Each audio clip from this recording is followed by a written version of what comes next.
Hey everyone, ready for another deep dive into all things Portland? This week, it's a little bit of everything. Yeah, a real mix. We've got early snow Some community concern. and even some stories that'll warm your heart. It's funny. It's like Portland is this little mirror Oh, okay. reflecting all the big things happening across the country. Like what? Well, we've got climate change playing out on the slopes. Oh, right. Timberline opened super early this year. Exactly. Their seventh earliest opening since 1972. Wow. Then you've got crime and safety issues making headlines. Unfortunately, yeah. And even education and the echoes of the civil rights movement are playing out right here. Okay, so let's start with the snow.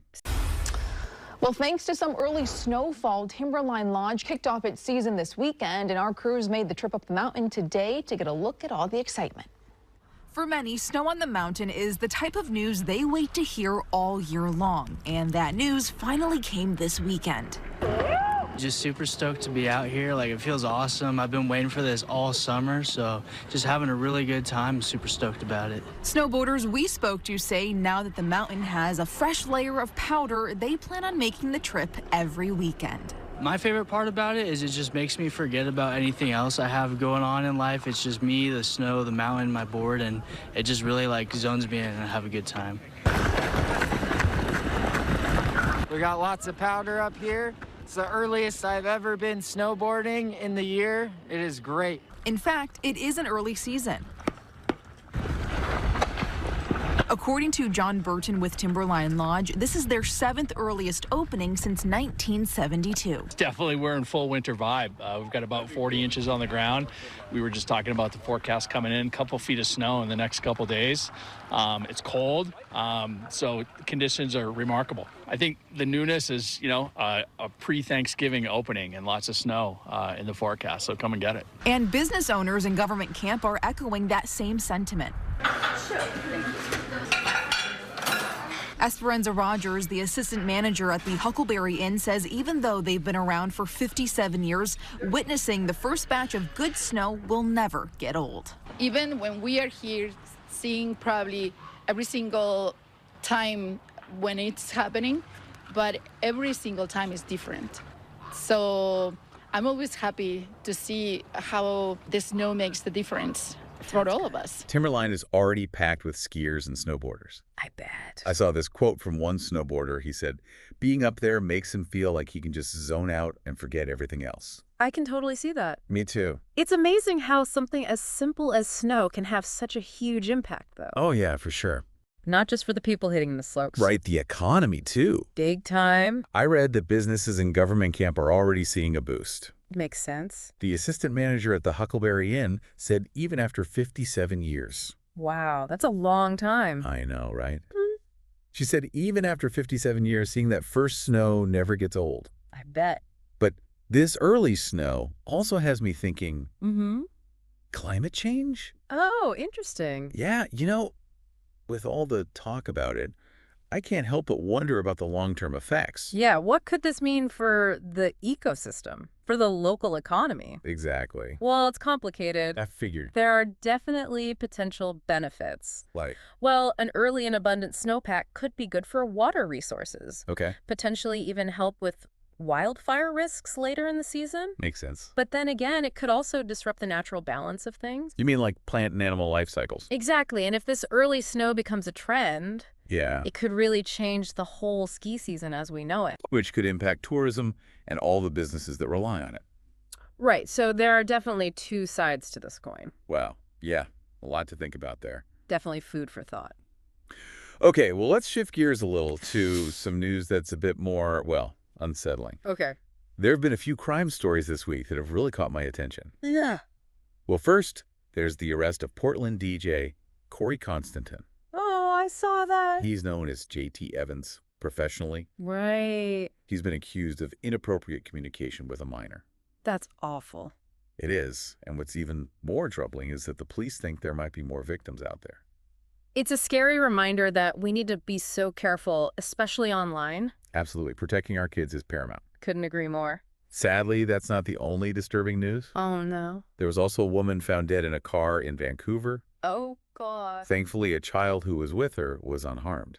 That's a small mercy. It is, but still, it's being investigated as a homicide. So, These cases, even though they're unrelated, yeah, they really make you think about safety in our communities. for sure. What can we do to prevent these kinds of tragedies? Right, and what kind of support systems are in place for the victims and their families? Really important question. And then there's this story out of Milwaukee. What happened? So a man stole a delivery truck, but get this. All right.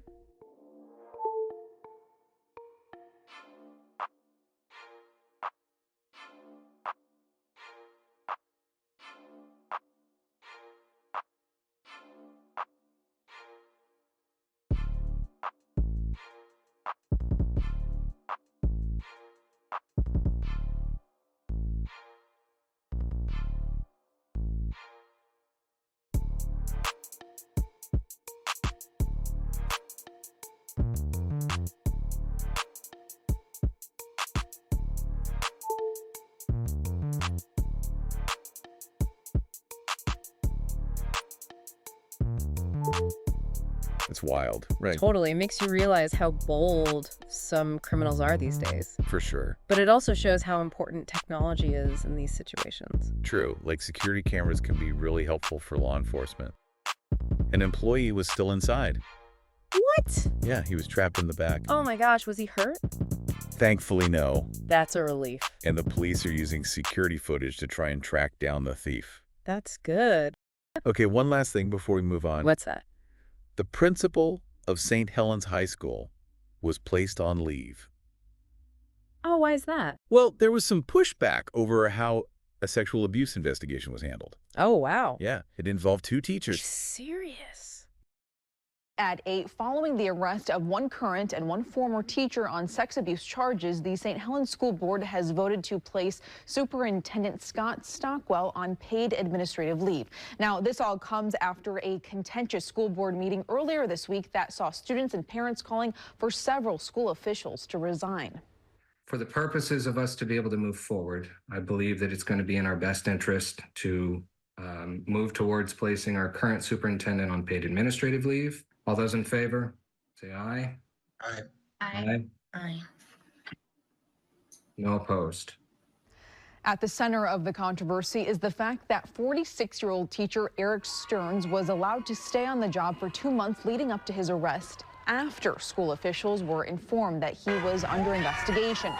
Today, students rallied outside St. Helens High School and shared their feelings about a man they thought they knew. Fox 12's Julia Lopez has the story. It's day 2 for St. Helens High School students protesting after one of their teachers, Eric Stearns, was arrested on charges of sex abuse. It was shocking to hear someone I felt so safe with do such horrible things. Stearns' former students. He's always been a confidant for me, and it really hurt to hear that news. Among those who spent the canceled school day rallying outside the classroom. Through constant honks of support from the community. When I first heard about the allegations, I talked to him about it because he was my favorite teacher. We were so close. And he told me that they weren't true, and he was just really upset about it. Tara, Jack, and Gabe are seniors who spent years in Stearns' choir class. We think we blocked it out because we were treated so well by him. But now that thinking about it, we were talking about it, that it was so obvious now that he was very creepy towards us and towards other students. He would put his hands on kids' faces as like to lift your soft palate or whatever, and it would freak most of the kids out. They were in class the day of the arrest. It was just so weird, like seeing him that morning and him teaching us, like being like the good teacher we all thought he was, to him in third period running out and then getting arrested. District staff are questioning their own future. I've been here for 30 years and I have never wanted to quit my job ever until this happened. And then I thought I need to quit so that I could take care of her and pull her out of school because she was in that class. This afternoon, high school principal Katie Wagner was put on leave and board chair Ryan Scholl resigned. Scholl told families the reason Stearns was allowed to teach for 2 months while he was under investigation was direction from the police department. Police told Fox 12 that wasn't true. Now, Superintendent Scott Stockwell is facing calls to resign alongside Wagner. Students say paid leave isn't enough. But that means nothing. We will not stop until they have both resigned and they are gone. He knew about this for 2 months. The board lied to us, and they kept him on for 2 months. No paid leave! Fire them! Raises a lot of questions about accountability and transparency. Especially in a school where kids are involved. Exactly. How can we ensure our children are safe? That's the most important thing. Absolutely. All right, let's take a quick look at some health news. Okay. There's been the first confirmed case of bird flu in Oregon. CDC has confirmed Oregon's first human case of bird flu. Details are limited right now, but here's what we know so far. It was found in a person linked to a bird outbreak at a farm in Clackamas County. Health officials say there is still no evidence of person-to-person transmission, and the risk to the public, they say, is low. Meantime, OHA is working closely with local public health authorities and the Oregon Department of Agriculture to monitor people exposed to animals who have been infected with bird flu. On October the 30th, we told you the USDA reported that a pig on a backyard farm in Oregon was infected with bird flu. This was the first report ever made in the United States. The farm was quarantined and all poultry there was euthanized. To reduce the risk of bird flu, health officials are recommending avoiding contact with sick or dead birds or animals. They also suggest avoiding droppings or litter. You should also avoid drinking or eating unpasteurized or raw dairy products, such as milk or cheese. That's definitely something to keep an eye on. It is, but it's important to stay calm and informed. Right. What are the real risks? Exactly. And what precautions should people be taking? Good questions. We don't want to downplay it, but we also don't want to spread fear unnecessarily. Agreed. We need facts, not panic. Now, in the midst of all this, well, kind of heavy news. Yeah. There's this really inspiring story that I think we both need to hear. I'm all ears. Hundreds of students in Portland walked to school this week to honor Ruby Bridges. Oh, wow. That's incredible. Morning, hundreds of Oregon students paid tribute to a civil rights icon. We were there as students at a North Portland elementary school walked to school in honor of Ruby Bridges. Fox's Mia Villanueva joins us in studio with more on how they're commemorating this important day in history. Good morning, Mia. Kim, good morning. Yeah, on this day 64 years ago, 6-year-old Ruby Bridges made history by becoming the first black student to integrate a formerly whites-only school in Louisiana.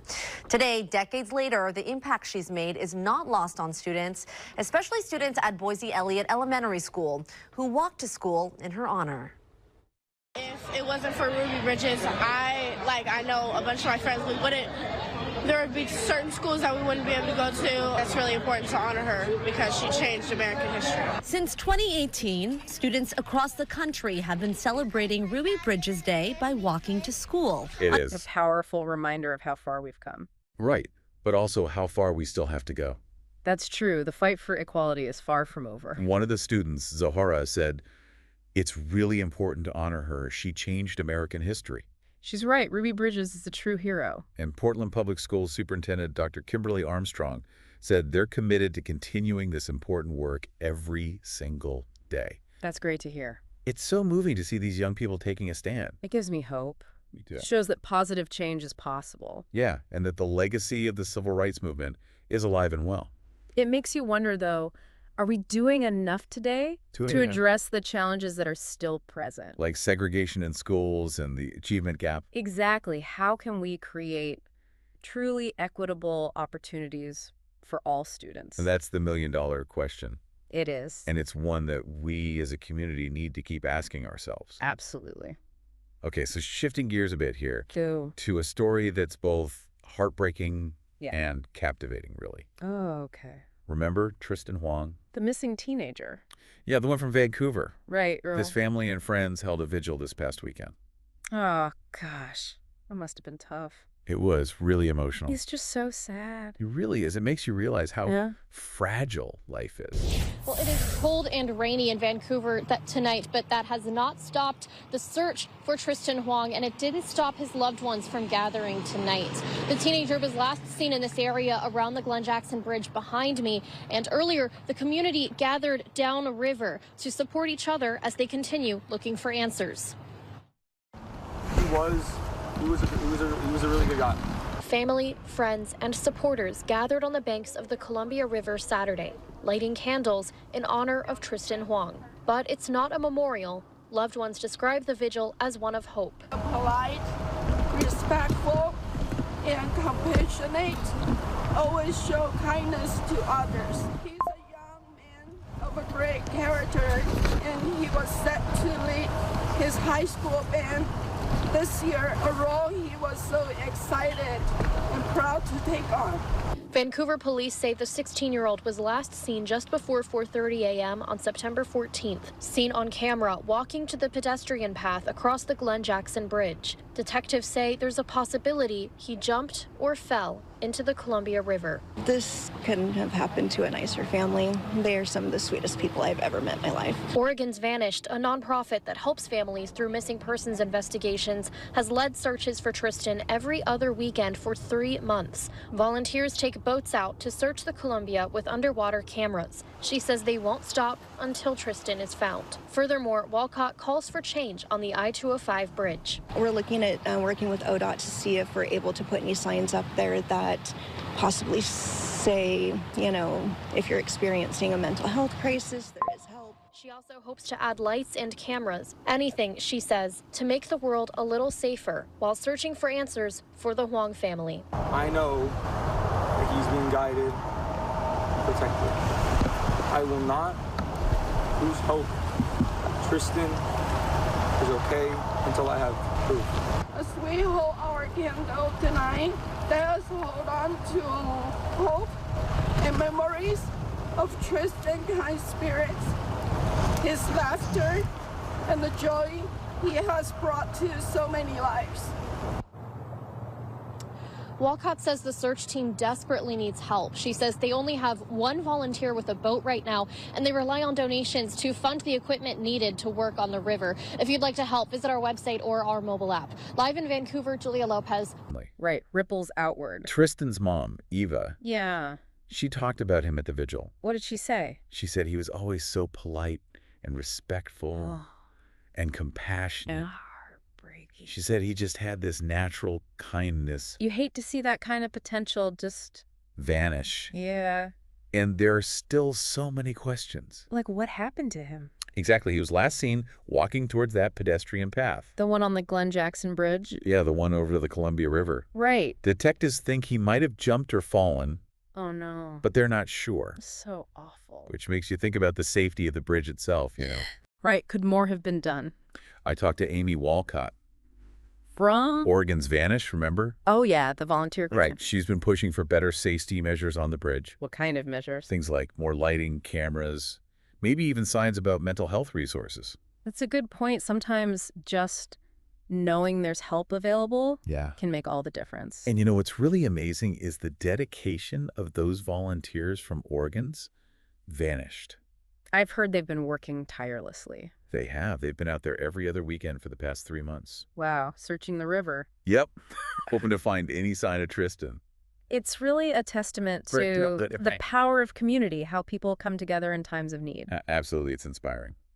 But I imagine searching a river like that takes a lot of resources. It does. They need specialized equipment, right? A boat with underwater cameras, things like that. And that's not cheap. Nope. They rely on donations. To keep going. To keep searching. I bet it's emotionally draining, too. Oh, for sure. But they're doing incredible work. Providing support for the family, too, I imagine. Oh, yeah. That emotional support is so important. Can't even imagine what they're going through. At the vigil, one of Tristan's friends said something really powerful. Oh. He said, "I do not believe Tristan is dead. I know that he's being guided, protected. I will not lose hope that Tristan is okay until I have proof." Wow. It's that unwavering hope that keeps them going. It's a reminder that even in the darkest of times, hope can be a powerful force. It can give us strength. And keep us moving forward. Okay, before we wrap up, there's one more story we need to touch on. Okay, what's that? It's short, but important. I'm listening. A man was arrested in Tigard. For? Domestic violence. Oh, no. And when they arrested him, they found over 5 stolen guns. Oh, wow.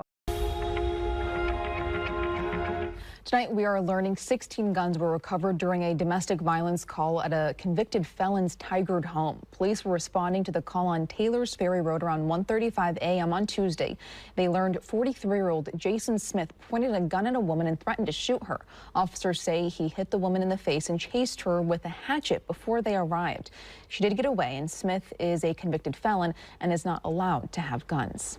Police found 16 guns, including handguns, rifles, and even what appeared to be a sawed-off shotgun. Several of the guns did not have serial numbers, and officers confirm at least 5 of the guns were stolen in a Clackamas County burglary earlier this year. Smith was taken to the Washington County Jail on several charges, including kidnapping and felon in possession of a weapon. That's a serious situation. It really is. It just shows you Wow. how these seemingly separate issues, Yeah. domestic violence, illegal firearms, they're all interconnected. Like a web. Exactly. And it makes you think about the bigger picture. The root causes. How do we prevent these things from happening? How do we keep guns out of the wrong hands? It's a complex issue, With no easy answers. but it's one we need to keep talking about. Absolutely. It's fascinating, isn't it? It is. How all these stories, these seemingly isolated events, Yeah. they all connect to these broader societal issues. It's like Portland is this microcosm Exactly. reflecting the challenges of our nation. Like the early snow at Timberline. Yeah. It's great for skiers and snowboarders, Right. but it also makes us think about climate change. And the long-term impacts, And then there are the crimes we've talked about. which raise questions about safety Security. and accountability. Yeah, the very fabric of our community. And then there's the story of Ruby Bridges, Right. reminding us of the ongoing fight for equality. It's all connected. It really is. It's like each story is a thread. in this giant tapestry Revealing the complexities of our city. and our country. It makes you wonder what other stories are out there. Hidden connection What role will each of us play? in shaping Portland's future. That's a powerful thought. It is. It's not just about listening to the news. It's about actively engaging. And speaking of engaging, Yeah. remember those volunteers searching for Tristan? Yeah. They could really use our help. In what way? They need more people to help with the river searches. Especially anyone with a boat. Exactly. And of course, donations are always welcome. It's a chance to make a real difference. Even if you can't volunteer your time Spreading the word. or donating a few dollars. Every little bit helps. It's a reminder that we're not powerless We can all contribute. and make a positive impact. Absolutely. Yeah, it's easy to feel overwhelmed by everything sometimes. Right. Like, what can we actually do? But stories like this, Hmm. they remind us that even small actions can make a difference. Totally. And, it's really inspiring to see how people in Portland come together to support each other. It's like this city has this big heart. Yeah, totally. This underlying sense of community. No matter what's happening. Whether it's searching for a missing kid Honoring a civil rights icon. or even just Yeah. embracing that first snowfall. It's beautiful. It really is. It's what makes Portland so special. I think so too. This resilience. It's everywhere you look. That's a great way to put it. It's what I love about living here. Me too. It's not just about the news stories. Right. It's about the everyday moments, The connections we make. the experiences we share. So as we wrap up this deep dive into all things Portland, Yeah. I'm left feeling hopeful, I guess. Me too, definitely. And grateful for the city we call home. It's a unique place. It is, full of challenges, For sure. but also full of heart. Yeah, and that's worth celebrating. Absolutely. Yeah. So until next time, stay curious Stay engaged. and keep exploring all that Portland has to offer. Great advice, and thanks for joining us, everyone.